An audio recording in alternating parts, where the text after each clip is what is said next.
ఇక గవర్నర్ ఆమోదానికి 42% రిజర్వేషన్ల ఆర్డినెన్స్ ముసాయిదా. స్థానిక సంస్థల ఎన్నికల్లో బీసీలకు 42% రిజర్వేషన్లు కల్పించేందుకు వీలుగా రాష్ట్ర ప్రభుత్వం రూపొందించిన ఆర్డినెన్స్ ముసాయిదా మంగళవారం రాజ్భవన్కు చేరింది.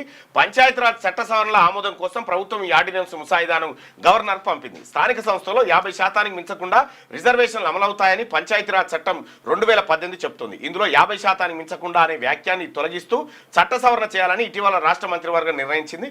స్థానిక ఎన్నికలకు రిజర్వేషన్లు ఖరారు చేసేందుకు హైకోర్టు విధించిన గడువు సమీపిస్తుండటంతో ఆర్డినెన్స్ ద్వారా చట్ట సవరణ అమలుకు ప్రభుత్వం నిర్ణయం తీసుకుంది. పంచాయతీరాజ్ శాఖ రూపొందించిన ఈ దసరాని తొలుత న్యాయశాఖ ఆమోదించింది. ఆ తర్వాత గవర్నర్కు పంపారు. ఈ ఆర్డినెన్స్ ద్వారా 42% రిజర్వేషన్ వస్తుందని మీరు భావిస్తున్నారా?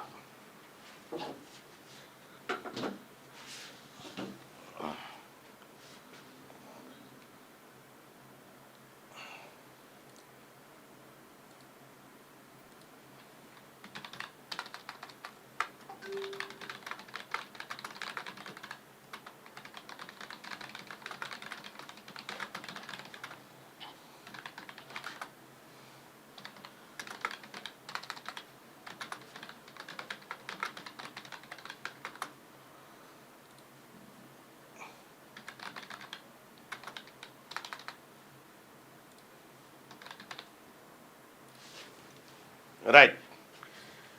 తెలంగాణ రాష్ట్ర ప్రభుత్వం తీసుకువస్తున్న ఆర్డినెన్స్ ద్వారా బీసీలకు 42% రిజర్వేషన్ వస్తుందా? వస్తుంది అనుకునే వాళ్ళు ఇక్కడ, రాదు అనుకునే వాళ్ళు ఇక్కడ. దీనిపైన మళ్ళీ క్లారిటీ ఇస్తా. ఎవరన్నా భ్రమలలో ఉంటే మళ్ళీ క్లారిటీగా మాట్లాడదాం. Talk about corruption in mandal MRO ఆఫీసులలో అన్నట. తెలంగాణ రాష్ట్ర ప్రభుత్వం తీసుకొస్తున్న ఆర్డినెన్స్ ద్వారా బీసీలకు 42% రిజర్వేషన్ వస్తుందా? 39% మంది వస్తుందనే భ్రమలో ఉన్నారు. ఆ తర్వాత రాదు అని 61% మంది అంటా ఉన్నారు.